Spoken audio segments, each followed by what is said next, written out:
So the final whistle has gone at Ewood Park and Blackburn Rovers lose. That's right, 1-0 loss at home to managerless Stoke. That's right, Alex Neil watching from the touchlines as Rovers crash now down to 8th in the bloody table. Goodness gracious me, even them six-finger freakazoids are above us on goal difference. We've actually had a shitter today.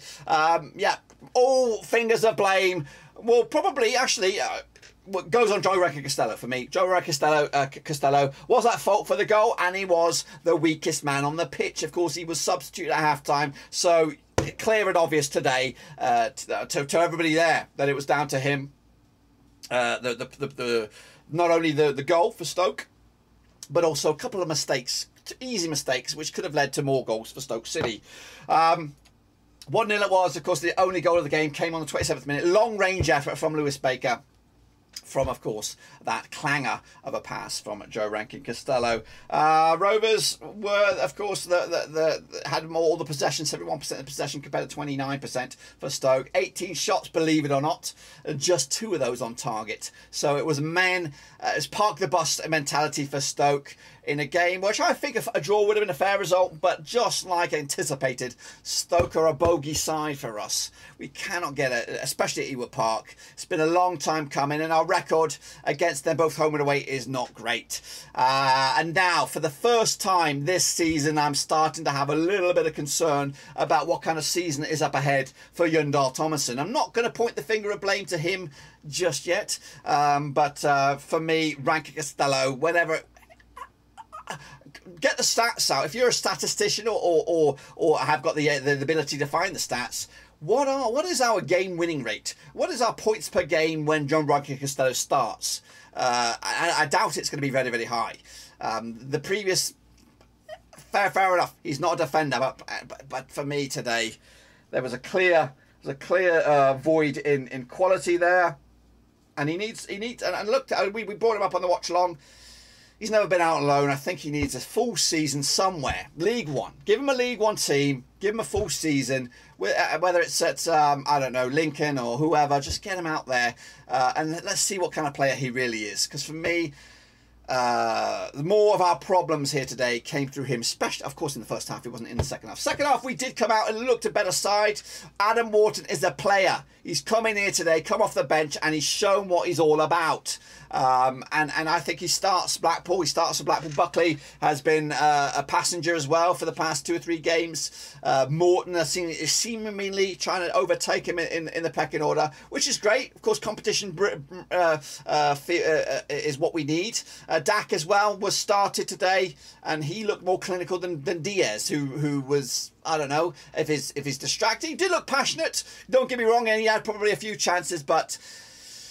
If I was Everton watching, if I was Petrucci or any of the scouts watching, I would be like, what is this what we're after? I wasn't blown away by Diaz's performance today. So, for me, moving into this next game, we've got Blackpool Wednesday. We're supposed to be bringing in a couple of defenders. That will be great. I tell you what, Phillips looks decent. Ayala as well. And again, defensive reinforcements for us is our first major concern. Get that patched up good, but we do need attacker. We do need striker. Diaz looks like he's going to go regardless of what happened here today. If he had scored 10 goals or he scored 0 or he was absolute shit, he would be going this transfer window. Where on earth are our goals going to come from? 3 games now without a goal in the league. 3 games gone.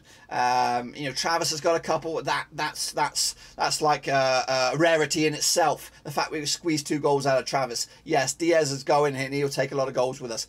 That is a major concern. And if we were to just bring in these 2 defenders that we've been talked about, the high end from Coventry, good signing. Yes, on paper, fantastic bit of business. Colker, yeah, I mean, it's hopefully a no-brainer as well, and hopefully we'll get the good end of the deal of that. But where are our goals going to come from? If you're saying we're going to sell Diaz and not bring anybody else in up top, then guess what? I think we're in trouble. I think we are in trouble.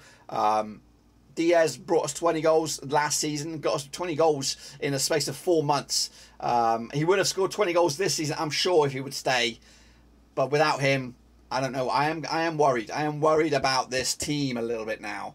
Especially with the fact that I'm hearing vocally, loud and clear from John Dodd Thomason, maybe even from Greg himself, three transfers coming in. Two of them are fucking Colker and Hyam. That leaves one.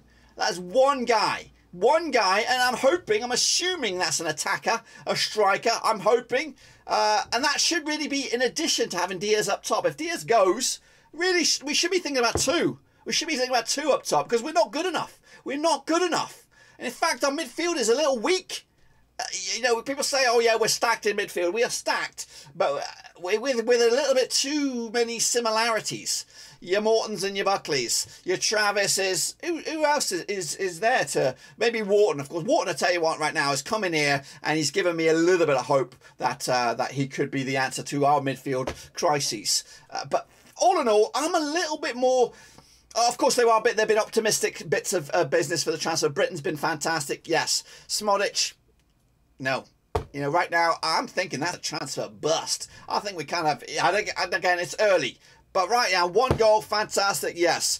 I'm happy with that. But he's injured today. And ever since, even with the performance against Swansea in the goal, he wasn't really that good. And he hasn't really been that good since he's been here so far. I know it's early days and I might be a little bit twisted, a little bit bitter with the result, but I'm giving you my raw feelings here. The instant thoughts are coming out of my head, are coming out of my mouth. I just think Smodic, you know, it might be a transfer dud already. I'm worried about it. I'm worried about the outlay that we've done on that.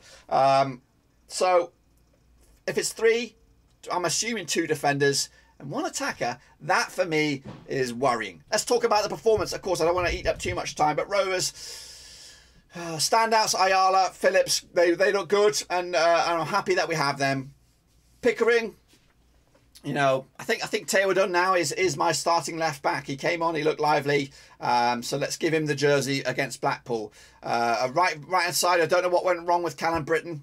I'm hoping he's back quick time on Wednesday as well, because we definitely need coverage on that right hand side. Whether it's Hayden Carter coming in or Vandenberg or somebody has to come in, because Ranky Costello, with him in the side, that's a given victory for whoever we were playing. Into midfield, of course, Travis, yeah, the passion there, and of course without him I think we're a much weaker side, but he must be thinking, what have I got myself involved with here, because everybody else doesn't seem to be pulling their shirts up. Pickering was, Travis great, bloody Ayala and Phillips great for me. Kaminsky, of course, there was no way he was going to save that bad boy, but ultimately Rovers need more depth. 3 is not going to cut it. 3 is not going to cut it. Hopefully it's 3 permanent deals and then maybe some loanees, but realistically shit needs to get busy. Greg Broughton, yes, let's get these fucking transfers over the line, get the defenders in, but ultimately we look shit, we look ghastly. Stoke barely, you know, 1 strike, 1 goal, to be honest with you.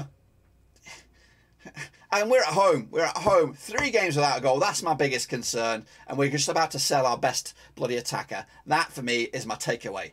3 games without a goal in the league. Conceded 7 now in the last 3 games.